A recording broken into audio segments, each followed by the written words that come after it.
primeira epístola de Paulo aos Coríntios, capítulo 15, a partir do versículo de número 12 ao versículo de número 20. Louvado seja o nome de Jesus.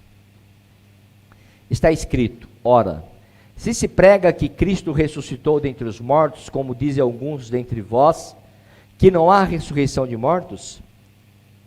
E se não há ressurreição de mortos, também Cristo não ressuscitou. E se Cristo não ressuscitou, logo é vã a nossa pregação, e também é vã a vossa fé. E assim somos também considerados como falsas testemunhas de Deus, pois testificamos de Deus que ressuscitou a Cristo, ao qual, porém, não ressuscitou, se na verdade os mortos não ressuscitam. Porque se os mortos não ressuscitam, também Cristo não ressuscitou. E se Cristo não ressuscitou, é vã a vossa fé, e ainda permaneceis nos vossos pecados. E também os que dormiram em Cristo estão perdidos. Se esperamos em Cristo só nesta vida, somos os mais miseráveis de todos os homens. Mas de fato, Cristo ressuscitou dentre os mortos, e foi feito as primícias dos que dormem. Feche teus olhos, soberano Deus e eterno Pai. Fala, ó Deus, nesta noite em nossos corações, ministra a fim de que a Tua palavra nesse início de semana seja orientação para nós. Nos dê palavra de conhecimento, palavra de sabedoria, discernimento do Espírito. Que tudo que nós falarmos seja de acordo com a Tua vontade, de acordo com a Tua palavra, no nome de Jesus. Amém? Paulo, quando ele vai falando aos Coríntios, havia um dilema muito grande a respeito da ressurreição. E as pessoas começavam a questionar a respeito da ressurreição. Então ele começa a colocar alguns pontos. Se vocês não creem na ressurreição, ou se alguém anular o efeito da ressurreição, anula Cristo. Logo, a fé que esta pessoa tem será uma fé em vão. Porque se ela não crê que Cristo nasceu, que Cristo ressuscitou, logo ela não vai acreditar que o corpo também dela vai poder ressuscitar, e quando Jesus voltar, não haverá salvação para ela. Ou seja, nula está a fé, e tudo acaba em relação àquilo que a pessoa crê em Cristo. Então ele encerra, ele começa no verso 20, ele diz que Cristo é fato, que ele ressuscitou dentre os mortos, e é a primeira parte de Deus, é a primícia dos que dormem, ou seja, daqueles que morreram, e que irão ressuscitar primeiro, os que morreram, e serão transformados, serão levados por Cristo, aqueles que estão vivos. Então a palavra de Deus fala de algo muito interessante, e o tema desta mensagem deste domingo é porque Ele vive. E porque Ele vive, nós podemos começar a ter alguma esperança em algumas áreas da nossa vida. Porque Ele vive, eu posso encarar a vida. Diga para o teu irmão, encare a vida. Muitas pessoas, por não encarar a vida, as situações que chegam diante dela, muitas pessoas, e eu falei pela manhã, uma das coisas que é proeminente hoje, o que mais está atingindo a vida das pessoas, são as doenças psicossomáticas. São pessoas com depressão, pessoas com síndrome do pânico, pessoas com um nível de ansiedade altíssimo, né? Pessoas que têm aí excesso de preocupação, onde a ansiedade acaba tomando conta da vida da pessoa e ela acaba exagerando em alguns pontos. Por quê? Porque ela não crê que Jesus vive. Se ela crê que Jesus vive, ela precisa encarar a vida. O que é encarar a vida que a palavra de Deus fala? É você ver cada momento que você está vivendo e saber que existe uma resposta para cada situação. Diga amém. E essa resposta, ela vem através da palavra. O livro de Hebreus 13:8, que é o livro, que é o jargão, que é o título da nossa igreja, né, que está que Jesus Cristo é o mesmo ontem, hoje, será eternamente. E nesse mesmo, só nesse texto, em 3 palavras, que diz que ele é o mesmo ontem, hoje, será eternamente, nos traz uma excelente lição. Porque 2 coisas, pelo menos, nós podemos aplicar. E uma delas, nós precisamos ter a consciência que sem ela, nós não iremos ser nada. Quando ele fala que Jesus Cristo é o mesmo ontem, ele foi o Deus de ontem. Aquilo que nós fizemos ontem, no dia de ontem. Agora, aquilo que você fez ontem, tem como você voltar atrás? Não tem. Aquilo que você fez ontem, acabou. Não tem mais o que fazer. E quando fala que Jesus Cristo é o Cristo de ontem, é porque ontem nós poderíamos estar melhor. Então ele coloca pelo menos duas coisas que nós precisamos nos preocupar. Se o ontem não adianta nós nos preocupar, ele fala que Jesus Cristo é o mesmo ontem, Jesus Cristo é o mesmo hoje. Então nós temos que nos preocupar com o hoje. Por que nós temos que nos preocupar com o hoje? Porque hoje é a preparação. É onde nós preparamos os nossos projetos, é onde nós preparamos a nossa história e vivemos o hoje. Não adianta nós simplesmente deixarmos de viver o hoje por conta das situações que vão acontecer amanhã. Amanhã é segunda-feira, hoje é o primeiro dia da semana. Primeiro dia da semana, recebendo as orientações de Deus, a instrução de Deus para começarmos o segundo dia da semana de uma forma abençoada e esclarecedora, projetando da maneira com que Deus quer que a gente projete. Então, se o ontem eu não tenho como mudar nada, hoje eu tenho que mudar alguma coisa que eu fiz de errado ontem. Eu tenho como acertar hoje alguma coisa que não deu certo ontem.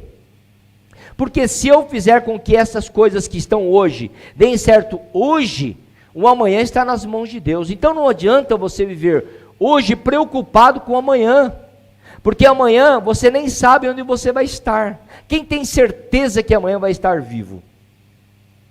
Ninguém tem.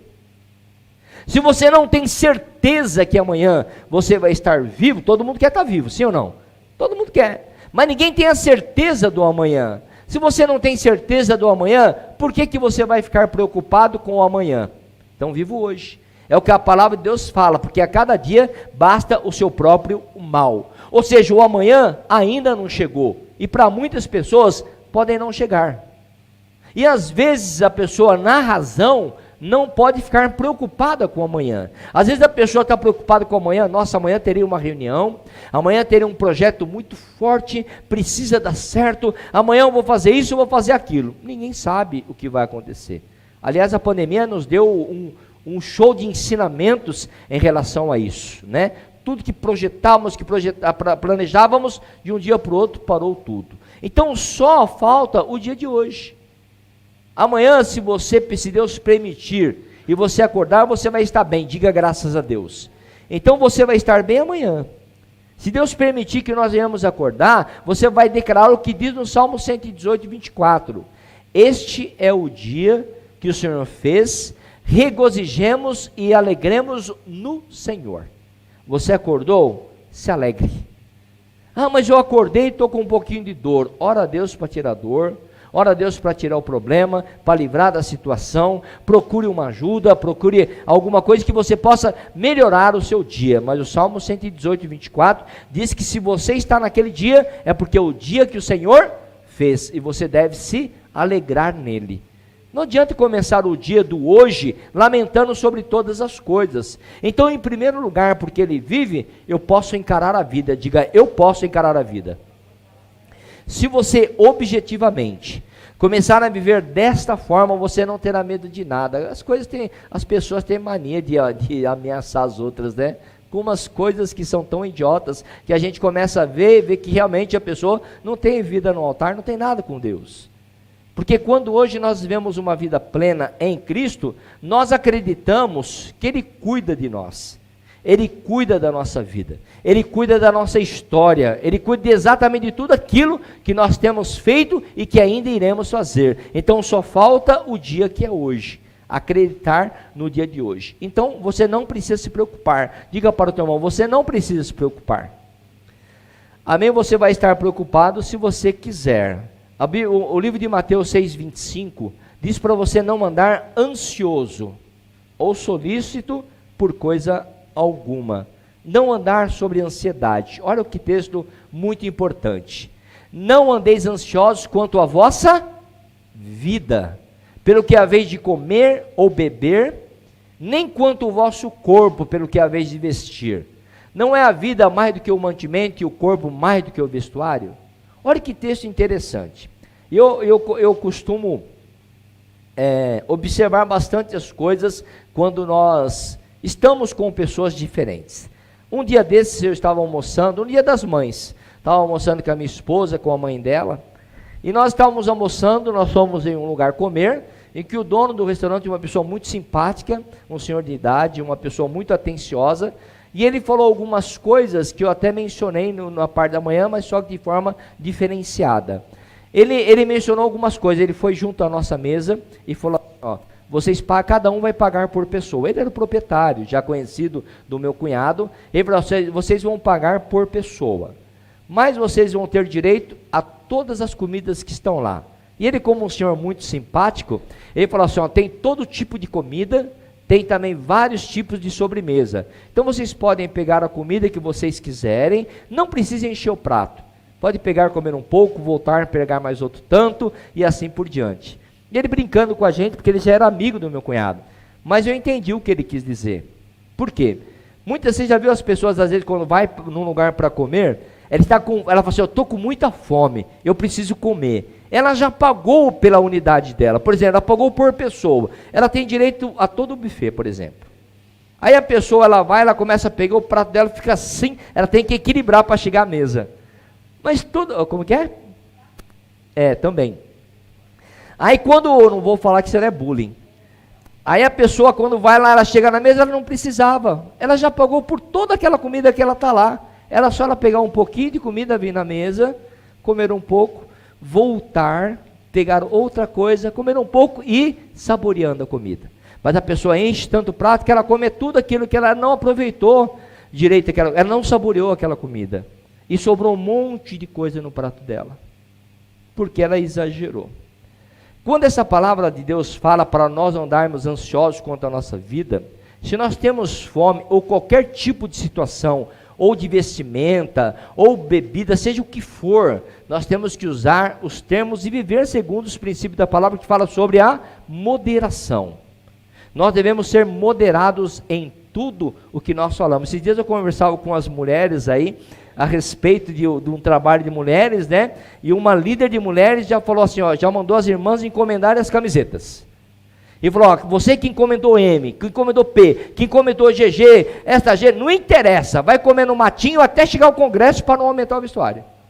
Para não aumentar as medidas, coma só salada. Eu não quero saber ninguém reclamando porque a camiseta não está entrando. Então nós não devemos estar preocupados com algumas coisas que Deus sabe que a gente precisa.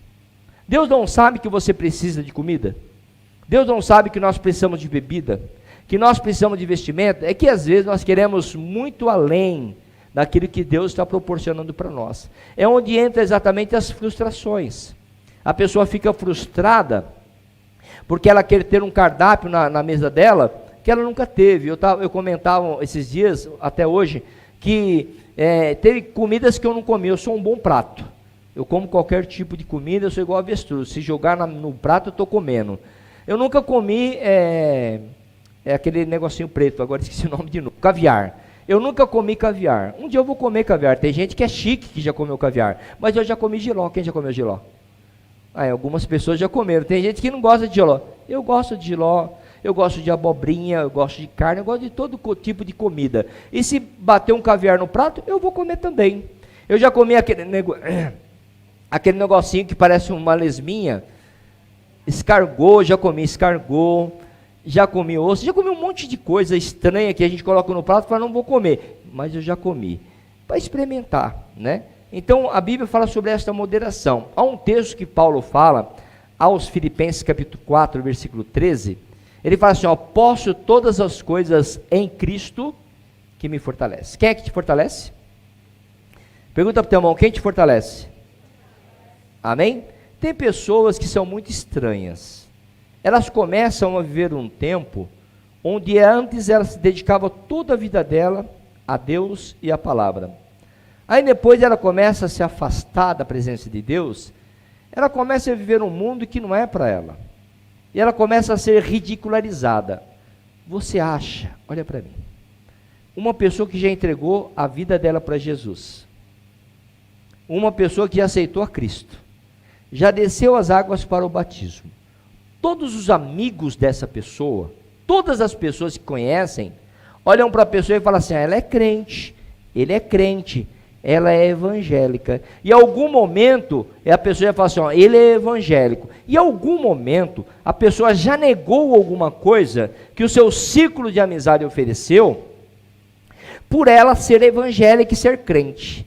Mas depois de um certo tempo, essa pessoa começa a se afastar da palavra. Aí aquilo que antes as pessoas ofereciam a ela começa a aceitar. Sabe o que as pessoas do mundo fazem? Ela pensa que ela está por cima. Ela começa a servir de chacota. Chacota. Por quê? Porque ela não teve a moderação necessária, ela não teve o equilíbrio para manter a fé dela. Então ela começa a se igualar agora às pessoas que antes ela condenava e negava as coisas que as pessoas faziam. Mas agora ela começa a fazer. E o pior de todas, ela não só faz, como anuncia para todo mundo que está fazendo. E ela pensa que está sendo bacana, e às vezes a pessoa até fala, quando uma pessoa publica assim, nas redes sociais eu dou risada onde eu tiver. A pessoa fala assim, quem cuida da minha vida sou eu. Não é. Não é. Porque quando a pessoa publica algumas coisas nas redes sociais, ela está dizendo, cuidem da minha vida. Ela não está dizendo quem cuida da minha vida sou eu. Quando eu falo cuido da minha vida sou eu não particularizo as minhas coisas.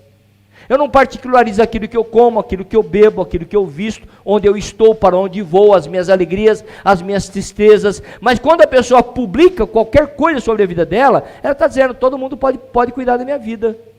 Todo mundo pode comentar. Por que a pessoa não está na rede social do outro? Se ela está na rede social do outro, ela está vendo um stories, por exemplo. Se ela está vendo uma publicação, ela pode comentar ou não pode? Pode, porque é público. Ela pode comentar. Se a outra pessoa não gostou, ela vai apagar. Ela vai apagar. Mas ela já divulgou aquilo que ela gostaria de divulgar. Se ela divulgou, é porque ela teve a intenção de mostrar aquilo que ela está fazendo. Então não adianta simplesmente a pessoa falar alguma coisa. Hoje nós temos que ter a moderação para pensarmos muito a respeito daquilo que nós vamos fazer em relação ao nosso corpo, à nossa vida, à nossa vestimenta, aquilo que nós vamos comer, aquilo que nós vamos deixar de comer e assim por diante. Mas você não precisa se preocupar. Diga para o teu irmão, não se preocupe. E se nós vivemos, ou seja, se ele vive, nós podemos enfrentar a morte. Há muitas pessoas que dizem que não tem medo de morrer. Há pessoas que falam assim, eu não tenho medo de morrer. Algumas pessoas declaram em alto bom tom que não temem a morte, até chegar a situação onde exatamente ela tem um conflito com a vida, onde ela começa a ter um perigo, sente um perigo, ela clama a Deus. Ela sente uma dor forte ou alguma coisa que está incomodando, uma notícia, ela já logo fala, não, eu não tenho medo da morte. Mas naquele momento ela fala assim, agora eu sei lá, eu acho que eu vou morrer. Então ela começa a ficar com medo. E muitas vezes a pessoa, ela começa a ser desafiada na fé que ela tem em Cristo. Aqueles que têm a sua fé em Cristo, vai acreditar verdadeiramente que a morte dela, seja em qualquer situação, ela não está sendo entregue à sorte. Quando Paulo falou no texto em que nós lemos, ele fala exatamente sobre um Cristo ressurreto. Ele ressuscitou para que nós também ressuscitássemos. Ele morreu para que nós tivéssemos vida. Ou seja, não importa se hoje nós faltarmos ou não, nós temos a segurança. O cristão, ele está seguro da vida eterna, diga graças a Deus. Então que o medo não é um fator importante em relação à morte. O que é o fator importante é em quem ela tem colocado a fé dela. E muitas vezes a pessoa está sendo desafiada na fé que ela está vivendo. E Paulo, quando ele fala a Timóteo, em 2 Timóteo capítulo 4, versículos 6 e 7, ele cita a Timóteo e ele fala exatamente sobre a longevidade de vida e aquilo que ele pode crer ou não a respeito desta vida. Olha o que está escrito: porque eu já estou sendo oferecido por aspersão de sacrifício, e o tempo da minha partida está próximo. Combati o bom combate, acabei a carreira e guardei a fé. Pela manhã a pastora Teresa estava conosco, ela testemunhava, e eu falo para ela que era uma fonte de inspiração. Ela tem 84 anos de idade, 84 anos de idade, ela vem aqui no escritório, pastora titular, está dirigindo o culto agora essa hora na igreja dela, esteve pela manhã comigo, 84 anos de idade, ela é pastora titular numa igreja, ela vem aqui no escritório prestar conta da igreja dela, ela vem dirigindo, vem com o carrinho dela, e esses dias ela saiu daqui, passou no Sonda, fez compra no supermercado, saiu da casa dela e ela falou assim, conversando no carro, ela dizia para Deus, Senhor, eu estou eu estou assim, no meu corpo, às vezes eu sinto uma coisa, eu sinto outra, será que chegou o meu tempo? O que está acontecendo comigo? Ela falava com Deus. Aí Deus falou com ela, mas você está dirigindo, você acabou de sair do mercado, fazer 84 anos, é uma inspiração ou não é? Há quase 30 anos atrás, a pastora Tereza e comigo abrimos algumas igrejas no Jaraguá. Eu dirigia culto num dia, ela dirigia outro, ela dirigia em algum lugar, em intercessão junto comigo, oração, ela dirigia em outra igreja, e depois eu fui levado ao ministério, logo depois ela foi levada também ao ministério, ou seja, tem uma caminhada, tem uma história. Então uma pessoa de fé, ela tem que não apenas praticar a fé dela, mas em algum momento da história, alguém vai desafiar a sua fé. As pessoas desafiam a nossa fé o tempo todo. As pessoas parecem que elas querem ter certeza se nós estamos na fé ou não. E há pessoas que se dizem ser ateus, não acreditam em Deus e não acreditam em nada. Tem uma história que eu contei pela manhã, vou lembrar ela direitinho agora, a respeito de um professor, não é? Um professor, ele estava dando aula e ele começou a falar que Deus não existia. Deus não existe e não tem pessoas que provem que Deus existe. E ele sabia que tinha alguns alunos ali da fé, que eram cristãos, e que acreditavam e que acreditam em Deus. Então ele pegou para aquelas pessoas e falou assim, tem alguém aqui que acredita em Deus? Levantou um rapaz, levantou a mão e falou assim, eu acredito em Deus. Aí ele falou assim, você acredita em Deus, mas Deus existe, você tem como provar que Deus existe? Eu falei, tenho como provar. O menino ministrou para ele, ministrou para a sala, falou, porque crente é assim, quando chama para o desafio ele vai e não está nem aí. Ele foi no desafio e começou a falar. Esse professor pegou um ovo da mesa dele, falou assim, está aqui esse ovo, seu Deus existe? Falou assim, meu Deus existe. Então nós vamos fazer o seguinte, você vai pegar esse ovo na mão, e você vai soltar esse ovo no chão, aqui de 1 metro, se esse ovo cair no chão e quebrar, o seu Deus não existe, você vai orar ao teu Deus, e vai soltar o ovo, se ele cair no chão e não quebrar, eu vou acreditar que o teu Deus existe. O aluno falou assim, aceita? Eu aceito o desafio. O aluno pegou o ovo na mão e começou a orar. Senhor, eu apresento este ovo diante do Senhor, diante de ti agora. Eu vou soltar este ovo no chão. Se esse ovo quebrar, mata o meu professor. Se ele não quebrar, então que ele fica vivo, no nome de Jesus, amém. O professor falou, que conversa é essa? Se esse ovo quebrar para me matar? Ele falou assim, se o senhor não acredita em Deus, o senhor não vai acreditar na minha oração, não tem problema nenhum, eu vou soltar o ovo, não vai soltar o ovo não, daqui, acaba dessa história, vamos mudar de assunto. Tem muitas pessoas que dizem ser ateus, mas no momento que chega o momento crucial, essa pessoa liga para você, te manda um WhatsApp e pede oração. A Bíblia diz que as pessoas que estão no mundo, estão aguardando ansiosamente pela revelação dos filhos de Deus. Diga para o teu irmão, você tem revelação. Hoje é culto de missões. A palavra de Deus está sendo pregada em várias partes do mundo, como o nosso presidente falou aqui. Em vários lugares do Brasil, do mundo, através da sua oferta missionária. Através do seu dízimo, daquilo que você entrega na igreja. Então, quando nós acreditamos que Ele vive, é porque nós podemos encarar a eternidade. Diga ao teu irmão, Jesus vive.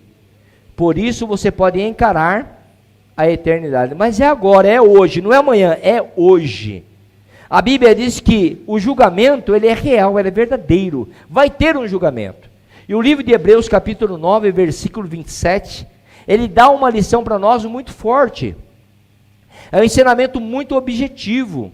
Ele diz assim, e como aos homens está ordenado morrerem uma vez, não é morrerem duas, é morrer uma vez, vindo depois disso o juízo. Mas eu tenho uma religião que fala que depois da morte eu vou ter vida. Tá bom, se quiser acreditar, acredita, mas a religião cristã, extraído da Bíblia, através da palavra, eu creio que ao homem está ordenado morrer uma vez, e é essa a oportunidade. A oportunidade que nós devemos ter é agora, e o julgamento vai acontecer. Agora, se Jesus já pagou tudo, eu não preciso pagar mais nada. Se Jesus já fez todo o sacrifício, eu não preciso mais sacrificar nada. Eu tenho certeza que eu vou passar, que nós podemos entender que a eternidade é verdade, e nós sabemos que Jesus já pagou tudo para nós e está pronto. Há uma ilustração no livro de Apocalipse que fala de uma maneira, de uma alegoria que mostra que as ruas serão de ouro e a cidade será quadrangular. Se as ruas estão de ouro, está dizendo assim, que é algo muito precioso, que o Senhor já fez e já pagou. A única coisa que a pessoa precisa fazer hoje é aceitar Jesus como Senhor e Salvador, e se já aceitou Jesus como Senhor e Salvador, é descer as águas para o batismo. E o que é esse negócio de descer as águas para o batismo? É a água na planta que está sem água. Tem uma planta na casa da pessoa, e ela está secando. Se a pessoa colocar água naquela planta, que ela vai voltar a ter? Vida. Uma pessoa, quando ela aceita Jesus, é uma planta que está secando. Ela aceita Jesus, ela recebe força. Mas se ela não descer as águas para o batismo, ela não vai estar ligada junto a ribeiro de águas. Logo, ela não vai ter vida. Essa é a importância de uma pessoa descer as águas para o batismo, porque ela está autenticando a fé dela, ela está dizendo para Deus que aquilo que um dia Deus começou na vida dela, Ele vai terminar. É o teu tempo, é a tua hora, porque Ele vive. E se Ele vive, nós podemos crer no amanhã.